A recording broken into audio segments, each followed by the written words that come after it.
On est avec Patricia Galland, Mélissa C. Petitgrou et Isabelle Simard et on parle des fleurs.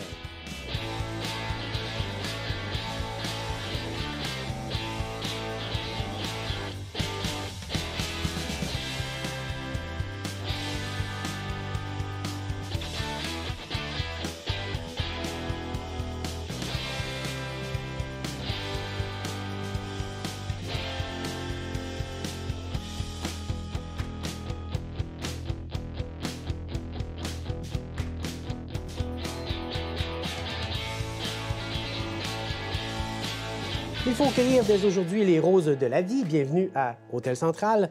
On est avec des passionnés de fleurs aujourd'hui et on va commencer tout de suite en peut-être se demandant comment la passion des fleurs est née chez toi. Chez moi, ça remonte à très loin. Je pense que j'ai dû même avoir ça dans le ventre de ma mère, venant d'une famille qui était élevée sur les terres, les fermes. Cueilleurs aussi, qui allaient ramasser tous les petits fruits, qui aimaient se promener un peu partout, voir les paysages. Donc, je pense que ça part d'aussi loin que ça. C'est un peu inusité quand même parce que au Québec, on a la crainte quand même, d'habitude, de ce qui pousse en nature, puis tout ça. Puis là, chez toi, c'était différent. Premièrement, tu es originaire de quel coin de... Je suis originaire des Plateaux, Saint-Alexis de Matapédia. Okay. Donc, je dis, on cueillait, c'était pas n'importe quoi non plus. Je parle aussi des cueillettes de subsistance plus, là, okay. Tous les petits fruits. Les petits fruits. Et bon, un peu ce que la nature, comme tête de violon, qu'on connaît ça depuis qu'on est petit. Là. Donc, c'est ça, là, on cueillait surtout pour la subsistance. Okay. Mais ça nous donnait l'occasion aussi d'aller se promener un peu partout, puis de voir. Moi, j'étais très attirée par tout ce qui poussait. Donc, ah oui? Oui, c'est ça. Mais il n'y avait pas, à cette époque-là, chez toi, quand même de l'utilisation de fleurs nécessairement, là, ou de... Non, sauf pour faire des bouquets, évidemment, ouais, là, mais okay. dans la mouvance des fleurs comestibles et tout ça, non, c'était pas encore là. Alors que chez toi, par contre, étant sorcière, c'est ça que ça fait. C'est ça l'idée, là, dans le fond. Tu as une relation très particulière, presque même spirituelle avec les fleurs, là, à la limite. Oui, bien, il y a... Tu sais, les fleurs, ça parle depuis longtemps, depuis des siècles et des siècles. Tu sais, le langage des fleurs de la Renaissance, tu sais, tel type de fleurs était utilisé pour dire tel message. Les gens offraient des fleurs en message. Mais tu sais, il y a les fleurs qui sont comestibles, il y a les fleurs qui sont pour décorer, il y a des fleurs pour toutes sortes de trucs. Il y a des fleurs qui sont full intéressantes aussi. Je suis contente d'être ici aujourd'hui pour justement en parler. Il y a des fleurs muettes et il y a des fleurs qui sont aussi des fleurs horloges. Okay. Oui, il y a des fleurs qui rouvrent à une certaine partie du jour et qui vont fermer à une certaine partie du jour, à toutes les heures, les mêmes heures. Il y a des fleurs aussi qui vont avoir un parfum vraiment génial comme le lilas, mais ils ne vont jamais livrer leur parfum, soit pour un parfumier ou pour justement la bouffe, le manger. Parce qu'ils sont secrètes, justement. Donc, tu sais, tous les parfums de lilas qu'on a déjà sentis ou tout le goût de lilas qu'on a déjà goûté, c'est tout artificiel. Il n'y a jamais personne à ce jour qui a réussi à extraire l'odeur de cette fleur-là. Wow. Puis il y a plusieurs fleurs comme ça aussi. Okay. Fait que moi, les fleurs, ça me parle énormément beaucoup, ça m'enchante. Ça te parle... Quand est-ce que tu as commencé à... Je sais pas, peut-être je suis née par terre, la tête d'un fleur, je sais pas. Ça date de vraiment longtemps. Je me rappelle même d'avoir été voler les plates-bandes de mes voisins pour faire des bouquets de fleurs à mes parents, là, tu sais, ouais. Fait que c'était toi, c'est ça? C'est ça, c'était moi. Okay. Mais, tu sais, j'ai toujours été à l'extérieur. Nous autres, on s'amusait dehors quand on était jeunes, on jouait pas en dedans, comme maintenant. Donc, tu sais, cueillir des fleurs, c'était quelque chose de normal, là, pour toutes les petites filles de mon âge, tu sais. On ramenait des fleurs, si c'était pas des fleurs extraordinaires, parfois juste un bouquet de pissenlits, tu sais. Puis ça nous faisait aussi connaître les fleurs parce que tout le monde qui a déjà cueilli des pissenlits savent que ça tache les mains, tu sais, que ça a un goût âcre. Ou on a tous déjà essayé de goûter. C'est ça. Ou, tu sais, on faisait des petits cigares avec les tiges, mais là, on s'apercevait bien que c'était pas très bon. En fait. Puis de ton côté, comment est née la passion des fleurs? Moi, c'est comme une retrouvaille, en fait, parce que j'ai grandi sur une ferme. Ma famille est cultivateur depuis des générations, puis on avait une fraisière aussi, fait que j'ai surtout eu un rapport très production avec la nature. Puis ça fait 2 ans que je suis revenue, je viens de l'Île-Verte, je suis originaire de l'Île-Verte, puis je viens de revenir à l'Île-Verte il y a 2 ans. Puis, ben, mon intérêt pour la nature en général, là, on parle de fleurs, mais pour moi, la fleur, c'est une partie des plantes aussi, là. Fait que tout ça a ressurgi en moi. Puis, ben, quand j'étais très jeune, là, à la petite enfance, mes grands-parents, eux, avaient des serres de fleurs ornementales. Fait que moi, je jouais dans des serres de fleurs quand j'étais enfant. Chanceux! Ouais. Mais quand mes parents ont repris l'entreprise familiale, ils ont détruit les plates-bandes de fleurs, les serres, tout ça. C'était trop pour une famille avec 4 jeunes enfants. Fait que c'est ça, il y a eu une genre de cassure aussi avec tout ça dans ma vie très tôt. Puis là, ben, je m'intéresse à ça d'un point de vue artistique. Je suis artiste, fait que j'essaie... En fait, tout l'été, j'ai pas mal travaillé sur des recherches pour extraire des pigments végétaux de plantes issues du territoire de Cacouna et l'Île Verte, là, le parc côtier Kiskotuk, là, plus précisément. Fait que c'est un travail de recherche sur ça. C'est vraiment cool la couleur que les plantes peuvent donner parce que parfois, tu as une plante comme le millepertuis qui est jaune, jaune, jaune quand tu regardes sa fleur, mais quand tu l'écrases entre tes doigts, tu vas avoir une pigmentation mauve, rouge, mauve, doré. C'est drôle parce que les deux, vous avez parlé d'une certaine façon de capturer. Tu sais, les fleurs, c'est dur à battre, là, c'est la beauté là, incarnée, là, c'est extraordinaire. Puis on a cette envie-là, tu sais, de le garder le plus longtemps possible ou, tu sais, de s'en imprégner. Mais je me demande, capturer de la pigmentation naturelle, ça doit pas être facile. Non. Puis... Ça fonctionne-tu comme tu pensais ou... Ben, c'est beaucoup d'essais-erreurs. L'été passé, j'avais commencé plus à m'intéresser aux encres. Puis ça se conserve difficilement, les encres, parce qu'il y a beaucoup d'eau. J'utilisais ce solvant-là, disons, pour conserver le pigment.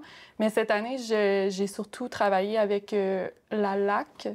Donc ça consiste vraiment à extraire le pigment comme le plaquer sur le sel d'aluminium, entre autres. C'est ce que j'utilise. Puis après, tu le sèches, puis ça devient une poudre. Fait qu'on peut s'en servir comme pour faire des aquarelles ou... Tu la réhydrates après pour pouvoir utiliser... Mais indépendamment des matières que tu as utilisées, ça capte puis ça fonctionne. Ben, il y a tout un procédé, là. Tu sais, avant d'arriver au moment où... En fait, moi, en plus, je trouve que la cueillette fait vraiment partie du processus parce que je veux pas sélectionner des plantes comme... juste pour leur couleur. J'ai vraiment envie d'avoir un sentiment de curiosité envers la plante. Puis je m'adresse à elle de manière un peu empirique. J'ai pas envie d'avoir... de lire un livre qui me dit telle plante va donner telle couleur. Un peu à la manière d'une première rencontre avec quelqu'un où on a envie de se faire notre propre idée de cette personne-là en la rencontrant. Fait que c'est un peu ça que je fais quand j'ai envie de trouver une couleur dans une plante. Puis là, ben c'est sûr que je m'étais restreint au territoire que j'ai nommé le parc côtier. Fait que je me suis fait une liste. Puis vraiment, de la racine jusqu'aux fleurs, j'essayais là, d'aller chercher, d'étudier. Des fois, je m'en tenais vraiment à la fleur, mais comme la petite fraise, par exemple, j'ai fait le stolon, les feuilles, puis le fruit. Il y a d'autres plantes aussi, comme le cornouiller, là, le quatre-temps, là. Là, j'ai fait la fleur, la feuille et le fruit aussi. J'ai fait des racines aussi. Bon, fait que j'essaie vraiment de comprendre la chose comme une lecture complète de la plante. Est-ce qu'il y a une des matières qui t'a surpris? Est-ce qu'il y a une fois où tu t'es fait comme, OK, ça, c'est vraiment particulièrement intéressant, je ne m'attendais pas à ça? Bien, comme vous dites, dans le fond, c'est vrai là, que des fois, on va avoir un jaune, ça va donner un jaune, mais généralement... Ça dépend du mordant aussi, puis ça dépend... Une plante d'une couleur peut donner différentes couleurs, dépendamment de qu'est-ce que tu utilises avec. Si tu as une plante qui est mauve, puis tu mets, mettons, une plante rouge, mettons, puis tu mets du vinaigre, ça peut tourner au mauve complètement, un beau violet. Ça dépend qu'est-ce que tu mets pour réagir avec la pigmentation de ta plante. Fait qu'une fleur peut produire 4-5 différentes couleurs même. Fait que c'est capoté pour ça, là. Oui, ça, parce que quand tu cultives, par exemple... Moi, je travaille au Jardin de Métis depuis plusieurs années. Nous, on cultive pour la couleur. Quand on parle de couleur, nous autres, c'est pour la couleur des yeux, les agencements de couleurs. Mais effectivement, dépendamment de ton sol, de ton acidité de sol et tout ça, où est-ce que ta plante pousse, la couleur peut varier, même dans la sortie de la fleur même quand elle fleurit. Comme l'hydrangée, là, qu'on voit des grosses boules bleues. Parfois, on voit des grosses boules roses ou des grosses boules blanches. Ça dépend de l'acidité du sol. Si chez toi, ta plante est blanche puis tu voudrais l'avoir bleue, tu peux mettre de la marque de café au bas de ta plante. Ça va aciditer ton sol, puis tes fleurs vont devenir bleues. Tu sais, c'est vraiment magique. Il y a de la magie. Ouais, c'est ça.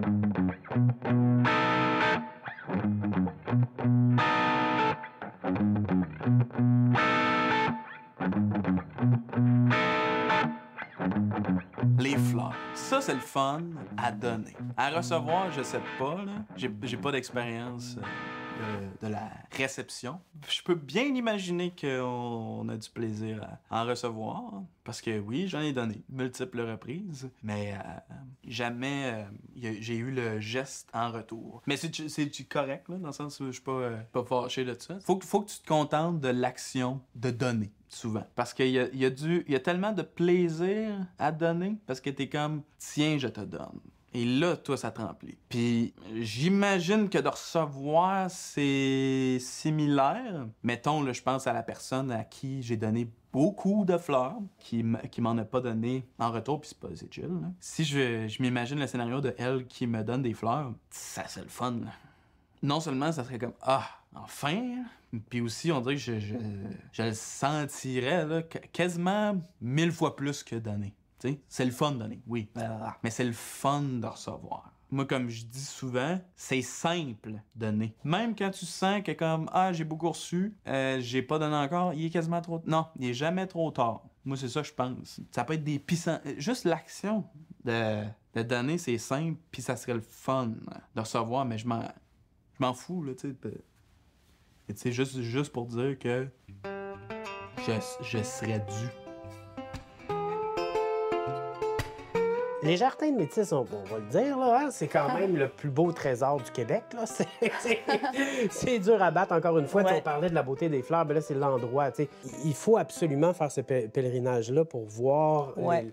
Ben moi, ce que je conseille, souvent, là, les gens disent, bon, la pire question que tu peux me demander, là, puis demande-moi-la pas. Ah, ben là, je suis content parce que À quel moment c'est le plus beau d'aller visiter les jardins de métis? Ouais. Pour moi, il n'y a pas de beau moment parce que tu as toujours quelque chose d'intéressant. Et parlant de la couleur, ce qui est le plus intéressant là-dedans, là, au printemps.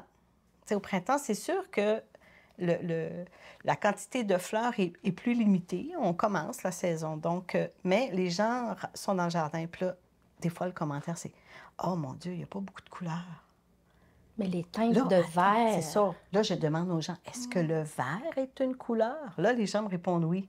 Ah, mais regardez, Différentes il y a teintes. vraiment beaucoup de couleurs dans le jardin. Si on commence... Puis au printemps, effectivement, pour moi, c'est le moment préféré. Ah oui, hein? Ah oui, écoute, là, l'émergence, tu sais, le retour de la floraison, puis toutes ces teintes de vert, là, puis même pas juste vert, parce que tu prends des astibes qui sortent de la terre, ils ont des petites tiges rouges. Tu sais, tu as toutes sortes de coloris qui sortent de ces plantes-là, puis que c'est aussi le moment d'apprécier la plante peut-être plus individuelle. Là, tu n'es pas dans un tableau d'abondance, tu es dans une unicité. C'est ça que je trouve intéressant, de découvrir la plante pour ce qu'elle est. Ton jardin, il est sur le monde entier, là. Il est très ouvert. Puis je pense que s'il y a quelqu'un qui a cette relation-là au changement des saisons puis à la différence, c'est toi. Comment tu vois ça évoluer, puis qu'est-ce que ça change dans ce que tu peux apporter aux gens avec ce que tu cueilles, finalement?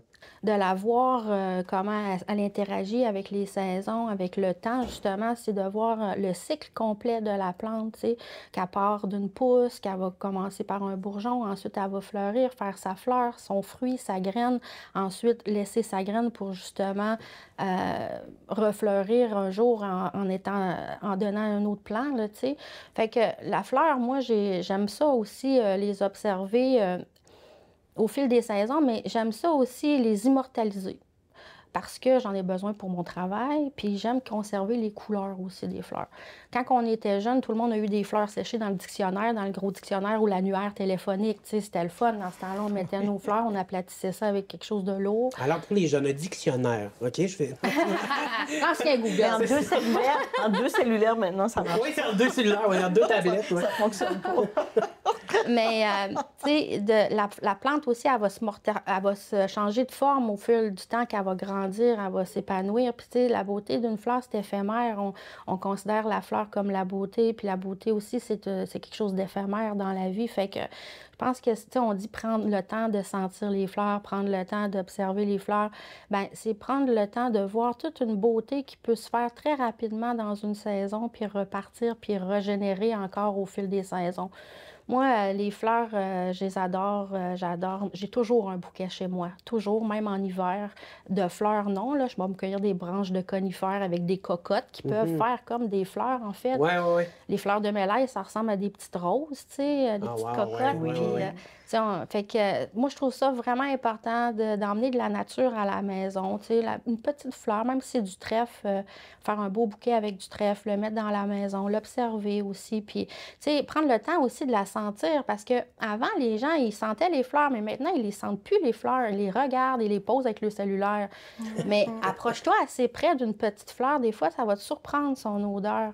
Des fois, c'est tellement, c'est ça, c'est La tellement... lignée boréale, La tu lignée connais? boréale. Hey, mais ça... C'est une petite fleur toute petite qui a 2 petites clochettes, des petits chapeaux de fée comme. Puis cette fleur-là, on la voit de haut parce qu'on est grand, fait qu'on passe pas à la sentir. Il faut vraiment se coller au sol pour la sentir, se mettre à 4 pattes, là, tu sais. ouais. Mais son odeur est sublime. Ça sent tellement bon. Moi, C'est fascinant, cette plante-là. C'est fascinant, cette plante-là, une si petite fleur avec une odeur agréable comme ça, puis quand même prononcée quand on s'approche. Tu sais, je veux dire, quand quelqu'un connaît la senteur de ces petites fleurs-là, moi, je me dis, bon, ben elle s'est déjà penchée, elle s'est déjà mise à terre, elle connaît la fleur, tu sais. Ouais. Ben là, tu me lances sur un truc, là. Avez-vous des coups de cœur de fleurs? Parce que là, tu en as une, mais...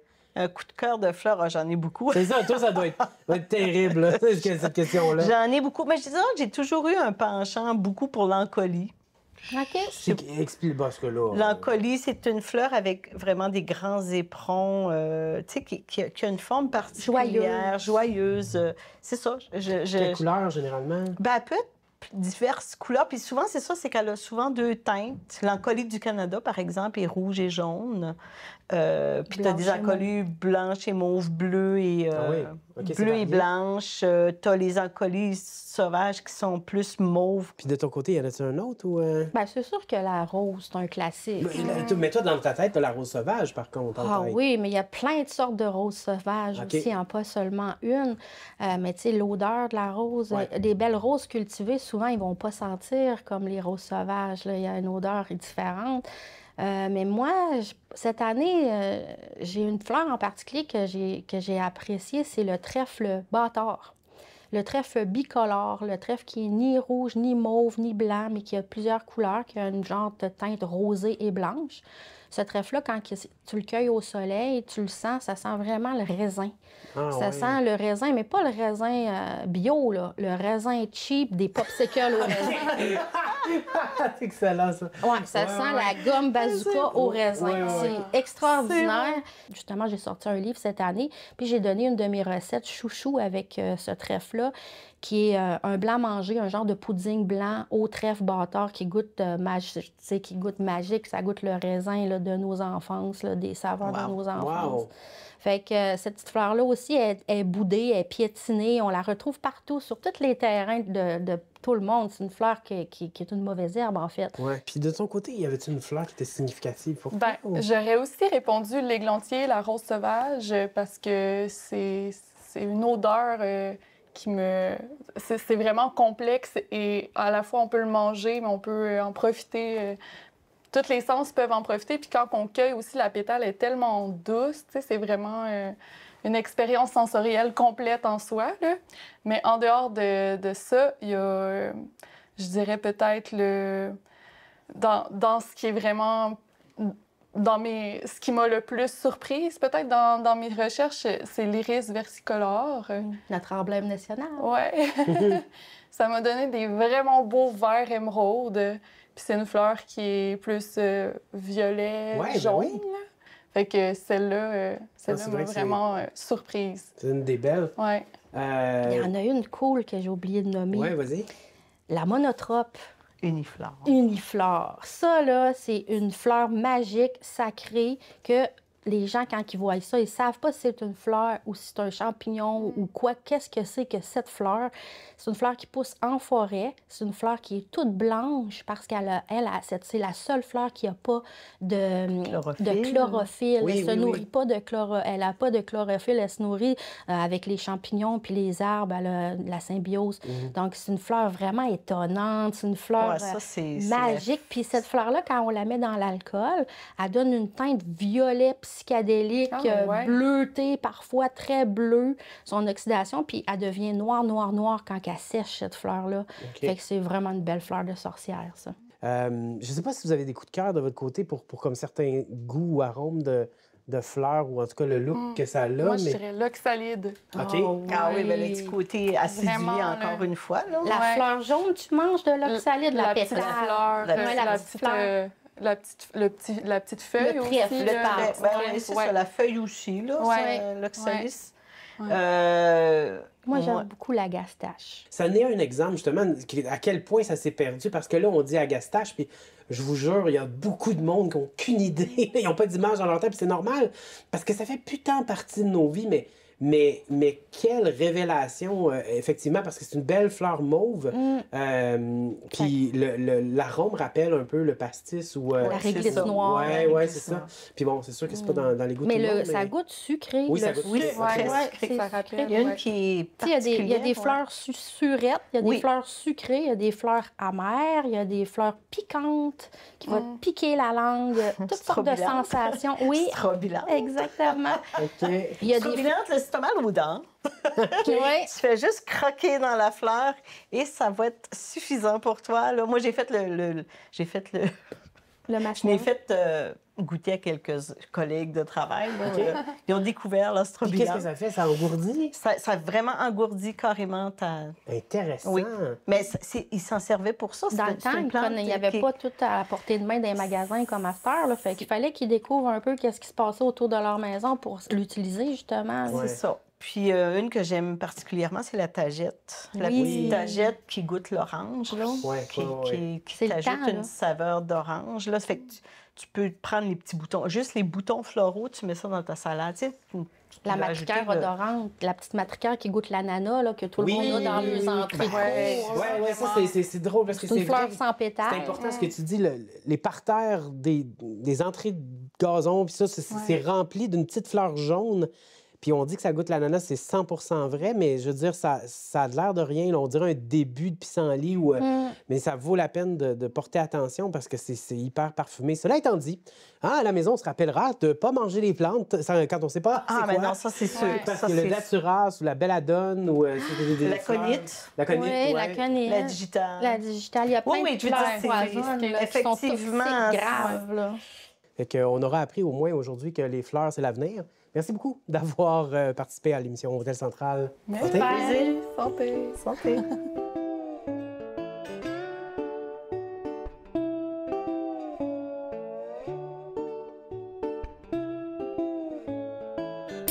Est-ce qu'on t'a déjà dit que tu étais jolie comme une fleur? Ah, c'est fin. Non, je pense qu'on me l'a jamais fait, celle-là. Ah, Je trouve ça fort agréable. ben voilà, c'est dit. Merci, je le prends. Savais-tu que les fleurs peuvent envoyer des messages? Ouais. La floriographie. Puis la floriographie, ça date de l'Antiquité, mais ça a été principalement développé au 19e siècle. C'est devenu un moyen de communication quand même répandu. Je vais commencer par un petit quiz. Je vais te nommer des sortes de fleurs. Tu vas me dire, selon toi, cette fleur-là, qu'est-ce qu'elle signifie? Intéressant, intéressant. Tu reçois un tournesol. Qu'est-ce que ça veut dire? Peut-être devrais-tu envisager une carrière dans le baseball professionnel? T'es proche. En fait, ça veut dire le respect ou l'émerveillement. Ah, oh, C'est proche, c'est proche. c'est proche. La marguerite. La marguerite, ça veut dire peut-être devrais-tu manger plus de choux de Bruxelles parce qu'on peut les faire cuire là-dedans. Oui. Dans une marguerite. Oui, oh mon Dieu, ça va être difficile, mais je sais qu'on va se rendre au bout de la chronique ensemble. Parfait. La marguerite, c'est l'innocence ou la pureté? Là, regarde, je te poserai pas la question, moi, y répondre moi-même. Ah, quel dommage. La tulipe. La tulipe. Ben, c'est la- Ah, vas-y. peut-être un voyage en Hollande serait une bonne idée. La loyauté. T'étais proche encore une fois. Et le mimosa, juste pour le fun, là, tu reçois un mimosa, je te parle pas de la boisson, je sais que tu t'en allais par là, je l'ai vu dans tes yeux. Oh, que je l'ai vu. Hey, je veux avouer que je savais pas qu'il y avait autre chose que des mimosas qu'on pouvait boire au déjeuner. C'est une fleur qui représente la chasteté parce que les feuilles du mimosa se referment la nuit ou quand on la touche.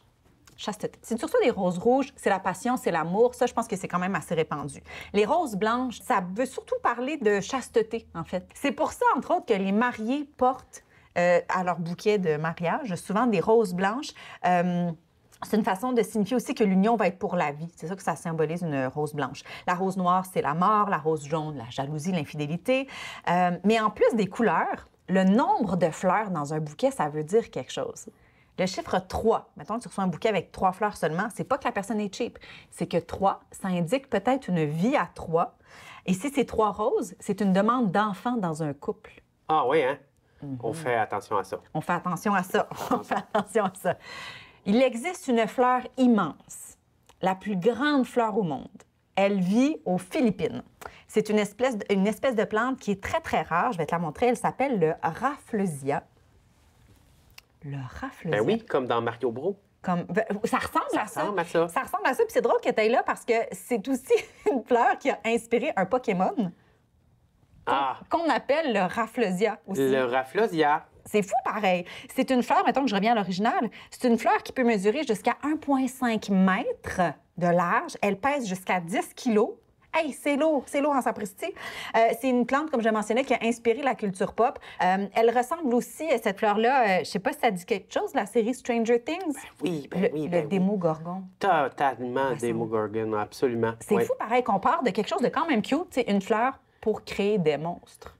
C'est intéressant. Encore que ça coûte cher en pot de fleurs quand tu essaies de le... Hey. Par contre, si tu as envie d'offrir une fleur, puis que tu as les poches creuses, là, genre, tu as eu un gros contrat, puis là, tu as quelques milliers de dollars à dépenser. La fleur la plus chère du monde, ça a pris 15 ans, OK, pour qu'on parvienne à cette fleur-là. C'est pas une fleur qui est naturelle, c'est un mélange qu'on a fait en laboratoire, si on veut. Elle s'appelle la rose Juliette. C'est l'horticulteur David Austin qui a tenté de créer la rose la plus parfaite au monde. Il l'a nommée la rose Juliette parce qu'il a été inspiré par une citation de William Shakespeare dans Roméo et Juliette, et c'est comme ça que la rose a trouvé son nom. C'est une plante qui existe depuis 2009, puis elle a une couleur rose extrêmement pâle, qui est extrêmement difficile à obtenir. C'est pour ça que ça a pris 15 ans à créer cette fleur-là, qui a 90 pétales. On les compte, là. 90 exactement pétales. Donc, une fleur qui est fournie avec une précision mathématique. S'il y a une pétale de plus, on jette aux poubelles, on recommence. C'est 90. Et combien ça coûte avoir une rose Juliette? Ah, ça doit pas être donné plus que 10 piastres, certain. Oh, tabarouette.